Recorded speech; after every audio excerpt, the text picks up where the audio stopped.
A myth is something that is widely believed to be true despite the fact that it's false, and a lot of times myth making is pretty simple. You just repeat something over and over and over again, and then people will believe it to be so. And one of the most pernicious myths that we encounter when talking about criminal justice related topics is this myth that mass incarceration just doesn't work. Mass incarceration, there's no benefits to that policy at all. Mass incarceration, it's terrible in every way, and every time you debate a lefty on criminal justice related stuff, or somebody who's just not informed, this is what you end up hearing about. We have too many people in prison, there's no justification for it, look at the recidivism rate, it's absolutely terrible. But I'm going to be busting that myth today. I'm going to be debunking, disputing, refuting, and destroying it, because I didn't think of another synonym, so that one didn't even rhyme, but whatever, doesn't matter. But before we get into that, I have a wonderful sponsor for you guys today that I'm actually really excited about, so I'm going to roll into it, and then I'll catch you on the other side. Heating costs are soaring across this nation. According to the U.S. Energy Information Administration, the 2021-2022 energy prices are through the roof, hitting multi-year highs. And for those of you who have gas heating, you're expected to pay about 30% more to heat your home this winter than usual. And if you have oil, it's not that much better. This is why I highly recommend you get yourself a mini heater this winter. This little device is intended to heat any room in just minutes, and it can save you up to 30% on your electric bill rather than using your standard heating. I actually put this in my girlfriend's bathroom in her new apartment, so that way she doesn't have to heat her whole entire apartment just to get her bathroom heated in the morning, and she absolutely loves it. It also comes with a remote, which is great for lazy people like me, and honestly, this thing is great for any room like a drafty garage where you have to crank up the heat so high in your entire household in order for it to translate into that one drafty room. And luckily for you, if you go to staywinterwarm.com, you can get yourself 50% off of these things. It's absolutely wonderful. I definitely recommend it. Really happy that they decided to sign on, and yes, my girlfriend is taking this from me. There is an ideology that is afoot, and it is behind most of what we're hearing about criminal justice related topics in the news media today, and that ideology is called penal welfarism. It's basically that the criminal justice system should serve as some kind of welfare intervention tool to address the underlying causes of crime. Now, we've talked about multiple different times on this channel how what the left posits as underlying causes for crime don't appear to actually correlate with criminality. And in fact, we have clear instances where the three underlying causes that the left clings to the most, that being poverty, income inequality, and racism, have been reducing, and yet crime has gone up, seemingly independent of that. However, just like mass incarceration being this terrible policy that absolutely didn't work,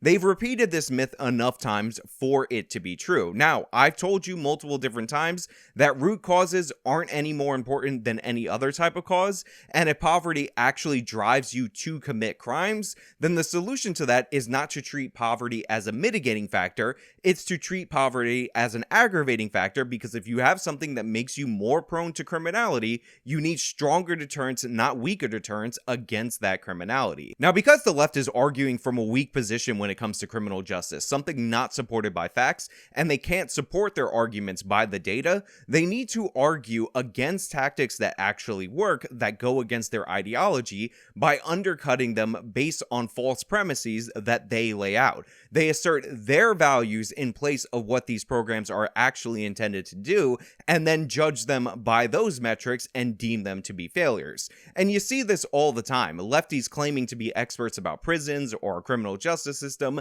when they don't know the first thing about crime or how to prevent it or how crime dropped in the United States post the 1990s. I'll give you a hint, mass incarceration was a big part of it. It seems like overwhelmingly our prison system is taking in, especially if we're talking low, mid, or low, medium, and like prison camps and stuff like that, even on the federal level. Oh, you just want it to be like more rehabilitative and We're stuff. talking, yeah, exactly. Okay. Like, I don't want to go on like on a general level, we are taking in like petty criminals and pumping out much. Yeah, what you were saying. I got it. Now, that clip from my debate, which I did live at DebateCon, the first ever live event in person hosted by the Modern Day Debates channel, is exactly a perfect example of what I'm talking about. In that clip, Xander Hall talks about how prisons are just making criminals worse. It's not rehabilitating them. Even though he didn't really say the word rehabilitation, that is what can be inferred from what he's saying. It's making them into super criminals, and by that metric, the metric of rehabilitation, prisons do not work. But here's the thing, saying that prisons don't work because they don't rehabilitate criminals is like saying that a car doesn't work because it can't take you across the Atlantic Ocean. That's not really what prisons are intended to do, and one of the architects and the biggest supporters of mass incarceration and the ideology behind mass incarceration is somebody named James Q. Wilson, somebody who, by the way, should be credited with saving more lives related to his criminal justice related ideals than any other person, any other thinker in American history, because for the most part, the prevailing ideology that led to the crime spike was the very same ideology that we're seeing today that is also leading to the crime spike. The idea that criminals are victims, the idea that the real problem is poverty, and if we just spend enough money on welfare programs, we will arrest poverty as soon as we get a description, as soon as we find out what it's wearing, and thus crime will cease or reduce, and nothing related to punishment or anything like that works at all. What I'm going to say is going to be incredibly depressing to a lot of you, because it would be really nice if we had some silver bullet that could rehabilitate criminals, could turn thugs, gang members, all these people into productive members of society. But all the data shows that rehabilitation programs simply do not work.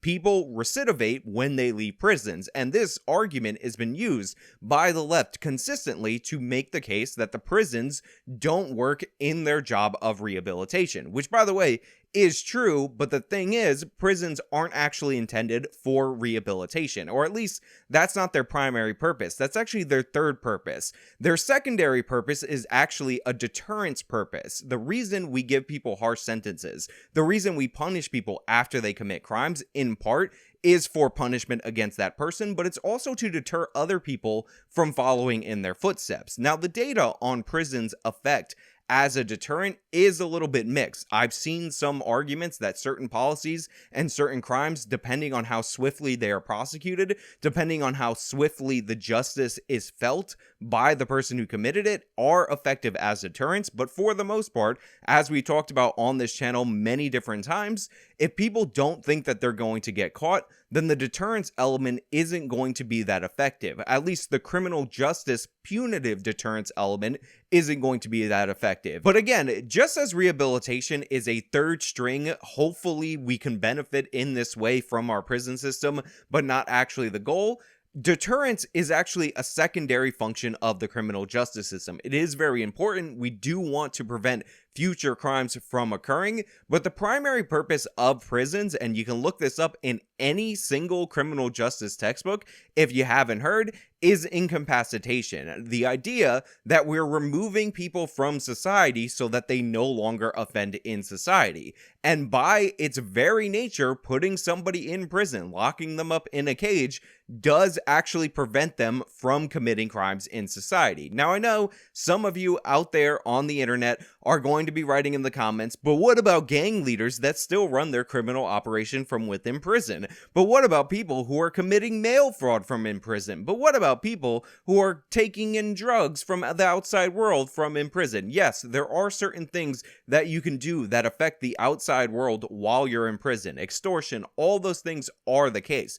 But for the most part, if you are on Main Street, outside of a prison, you're not going to be murdered by somebody if that would-be murderer is in fact in prison. And there is a very powerful element to this idea, because one of the things that the left doesn't like to talk about, because in the periods of time where they say, oh, well, racism is the cause of crime, we passed the Civil Rights Act, and in the 50s when we had Jim Crow, crime was going down, yet after the Civil Rights Act, crime was going up, and welfare spending was going up, and poverty was going down, is the fact that the root cause related to incarceration actually strongly correlates with crime. You see, between 1967 and 1980, the prison population in the United States of America went down, despite the fact that crime in the United States of America was up fivefold. So people were committing more crime in the United States of America, yet we were locking up less and less people. On top of that, the sentences were significantly shorter. During that same time period that I was just talking about, the time you would spend in prison if you murdered somebody, arguably one of the worst crimes you could possibly commit, was just 5 years.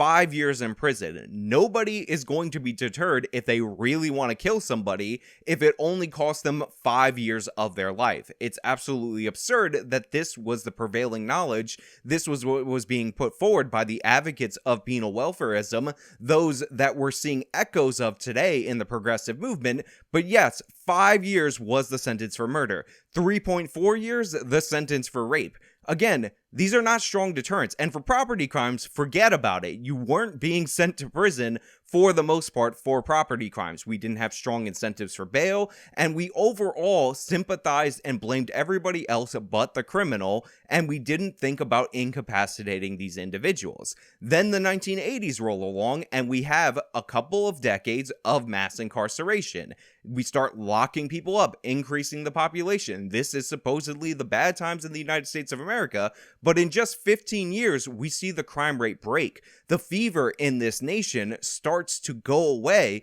and we start to function and start to see a renaissance in this country that we were not expecting. I mean, seriously, look at the crime rates in this nation when we started locking the criminals up that were actually committing the crime. Look at them plummet, and look at the spikes we're seeing as we've taken our foot off the gas pedal. Now, I know correlation doesn't equal causation, but the numbers don't lie. It's obvious that when we got serious about criminal justice related policy, crime went down because we were removing people who were prone to commit crimes, repeat offenders, from our society. Now, like I said, poverty was going down during this whole period of time that these people who say you need to arrest poverty because poverty is allegedly the root cause, while crime was spiking. So that is not the thing that is generating the criminality. Now, income inequality was going up from the 1960s through the 1980s and into the 1990s, but crime stopped or reduced significantly. The increase reduced in the 1990s, and income inequality was going up. So the idea of this growing income inequality tracking with crime is just not the case.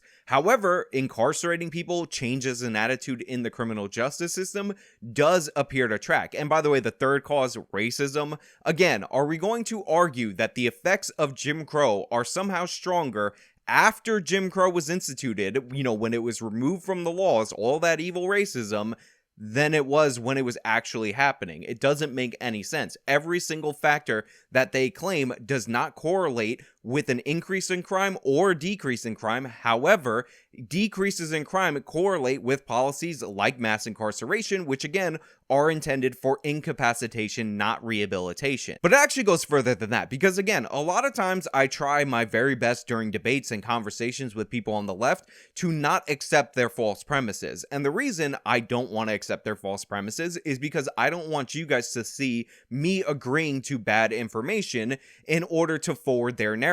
Because even if I disagree with them, if you think I accept their initial premises, you just think that we diagnose the problem successfully together, but we disagree on the solutions, and then it could kind of go either way. But if you accept the premise that prisons aren't very good at rehabilitating people and our recidivism rates are really high, then the answer to that problem is not to let people out of prison earlier and more frequently. The answer to that problem, again, logically, is to hold people in prisons longer, because the chances of them reoffending are far greater once they're already in prison. And if you don't put them in prison, if you just let them keep getting arrested over and over and over again for the crimes that they're committing, that doesn't work either. So even if you accept their basic premise, which a lot of people make the mistake of doing, you should still argue that they're completely wrong, because if you can't rehabilitate somebody in a prison, why would you let that person out on the street to offend against other people? It doesn't make any sense. Now, I know somebody watching this video is going to be thinking, or maybe even commenting, or eventually I'll get a video response from somebody dumb enough to challenge me on these points,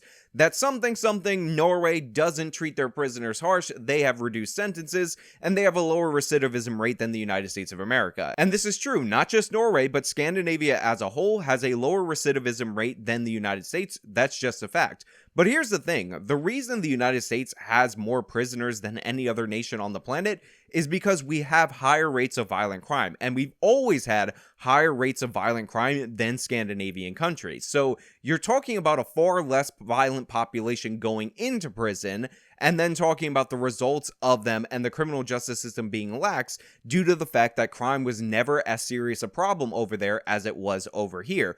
Also, people from Scandinavia, people from Norway, when they come to the United States, they don't commit crimes. There's something about Scandinavian culture, attitudes, and practices that doesn't cause them to start shooting people up in the streets, and that doesn't change when they come to the United States of America. However, criminal-prone populations, when they've gone into Scandinavian countries, are not respecting their laws. They're way outpacing their native counterparts in criminality, and it's not even close. And we'll see if they keep recidivating after they go into these soft prisons, if the Norwegian or Scandinavian penal system will actually change to meet the challenges of a different population that doesn't follow into the traditions and norms of Scandinavian culture. There's this weird idea, and it's a secondary myth that kind of underpins the other myths related to the criminal justice system, that the United States is just far more evil, far more cruel, far more racist, far more intolerant to the poor, and thus they built this evil criminal justice system, and that led to the mass incarceration, and there was no justification for it. We tried all the things that the lefties argue for in relation to the criminal justice system. They didn't work, and in response to the fact that they didn't work and crime spiked, we tailored criminal justice interventions to the problem, to addressing it head on. It wasn't for no reason. It's because we had a serious crime problem in the United States. I know a lot of people have forgotten about it because crime has been dropping since 1995, but this recent spike should prove positive, as James Wilson argued, that when we go soft on crime, the criminals come back. When we stop caring about deterrence and incapacitation, the criminals come back and they take advantage. That's what we're seeing right now. Mass incarceration works. You may not like the policy, you may be talking about the drug war somewhere in the comments, but I got news for you. The overwhelming majority of people in prison are for those violent crimes or property crimes. And by the way, property crimes are incredibly important. You can't have a functioning economy, a functioning society, or anything functioning if you don't have rule of law and respect for property rights. So yeah, this is a myth. It's nonsensical. Anybody who argues that because prisons don't rehabilitate enough, or because prisons don't do this other secondary or third string function that they in their minds imagine that prisons should be doing, therefore they don't work, are ridiculous. By their very nature, the goal of incapacitation is met by putting people in prison. When we let people out, they are no longer incapacitated and they are able to commit crimes in the general public. This isn't hard, it's not rocket science, it's not difficult for people to understand. Mass incarceration works. I hate to break it to you. I know I'm supposed to tell you fanciful stories about how these criminals are just Aladdin, and if only we did some wealth redistribution, if only we put money in their pocket, they wouldn't be killing each other just to feed their family. No, that's not how it works. These people are committing crimes, they are a threat, and you need to deal with those threats because they bring down the broader society as a whole when you leave them unchecked. But hey, those are just my thoughts and opinions. No wait, they're not my thoughts and opinions. Those are just the facts, and if you disagree with them, you are 100% wrong. And if you are wrong, leave your wrong opinion down in the comments below so I can mock it, read it over, make fun of it in a future video. And if you agree with me, I will praise you to no end because that's how this channel works. If you like the video, you can show me by leaving a like. You can subscribe for more content. You can follow me on all my social medias. They will be linked in the description. Support today's sponsor. It's absolutely dope. This has been me talking about crime and mass incarceration. Till next time.